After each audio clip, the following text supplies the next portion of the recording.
রয়েছে ব্রেকিং নিউজের দিকে নজর রাখবো। ফের আন্দোলনকারী চিকিৎসকদের আক্রমণ, আর এবার আক্রমণ শানালেন রাজ্যের গ্রন্থাগার মন্ত্রী। মাসকট স্পিন কন্ট্রোল ল্যাবের পরীক্ষায় এটি প্রমাণিত। কেয়াসেট আলোপেক্স পেন্টা অ্যাক্টিভ নতুন চুল গজাতে সাহায্য করে, চুল পড়া বন্ধ করে। Keyaseth Alopex penta active 10 hair fall প্রবলেমের একমাত্র সলিউশন। এবার তোপ দাগলেন মন্ত্রী সিদ্দিকুল্লাহ চৌধুরী। টাকা নিয়ে কাজ করছেন আন্দোলনকারীরা, আন্দোলনে রাজনৈতিক মদতের অভিযোগ। কি জানিয়েছেন তিনি একবার শোনাই আপনাদের। কোনো না কোনো শক্তি আছে, পয়সা পাচ্ছেন তারা। ওই আমি বলি হ্যাঁ নিশ্চিত টাকা পাচ্ছেন, খাওয়া পাচ্ছেন। এত লাট সাহেবিক কায়দায় মোবাইল টয়লেট আসছে কি করে? ক্ষমতা আছে তাদের একটা ডাক্তারের। এটা মমতা ব্যানার্জি যেহেতু হাই প্রোফাইল, তাকে দুর্নাম বদনাম করতে হবে। গতদিনে যেটা মানে তিনি বেঞ্চ বসেছিল সুপ্রিম কোর্টে, শুনলাম 130টি দেশে ওই রাত পড়িয়ে তারা বিচার চেয়েছিল। কে করলো আমি জিজ্ঞাসা করি, কার যোগাযোগ? অ্যাম্বাসির যোগাযোগ, সরকার বিরোধী শক্তির যোগাযোগ। এটাকে বাংলার মুখ পড়ছে না। আমার ভুল হতে পারে, মানুষ হিসাবে মমতা ব্যানার্জির ভুল হতে পারে, কিন্তু অ্যাজ এ পলিসি তিনি যে এত নরম, এটা আমি দেখছি। এরপরে বোধহয় পা ধরবেন যে বাবা তোমরা এসো। হ্যাঁ, কোন বিচারিতা?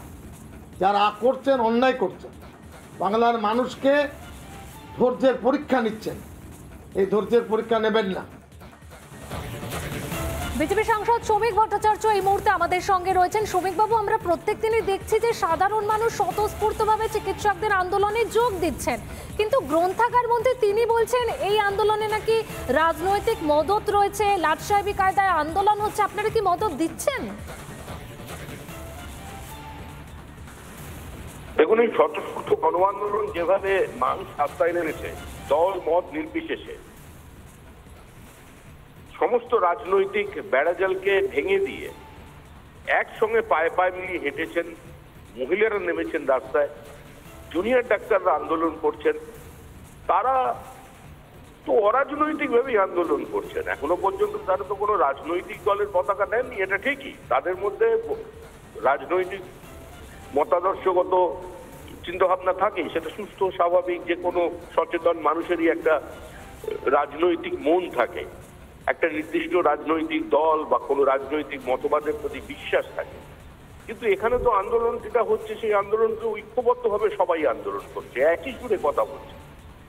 ওই আন্দোলনের মধ্যে সব দলের সমর্থক চিকিৎসকরা আছেন, তারা আন্দোলন করছেন। তৃণমূল কংগ্রেস যেভাবে আন্দোলন করছেন, তবে সচেতনভাবে আজকে যে মানুষরা রাস্তায় একটুখানি দেখে এই আন্দোলনে কারা সামিল হয়েছেন। একটা অংশের মানুষ কিন্তু এই আন্দোলনের বাইরে আছেন। তারা কারা? আমি কি বলতে চাইছি আশা করি আপনারা বুঝতে পারছেন, এবং আপনাদের সংবাদ যারা শুনছেন তারাও বুঝতে পারছেন। একটা বিশেষ অংশের মানুষ এই আন্দোলন বা এই আবেগ থেকে বিচ্ছিন্ন আছেন। উনি হয়তো তাদের প্রতিনিধি হয়ে কথা বলছেন। বেশ, বুঝতে পেরেছি শ্রমিক বাবু, ধন্যবাদ আপনাকে। আমরা কথা বলছিলাম বিজেপি সাংসদ শ্রমিক ভট্টাচার্যের সঙ্গে। তিনি বলছেন যে প্রত্যেকটি রাজনৈতিক দলই এই আন্দোলনে পা মিলিয়েছে, অর্থাৎ কোথাও গিয়ে যে অভিযোগ উঠছে রাজনৈতিক মদতের অভিযোগ,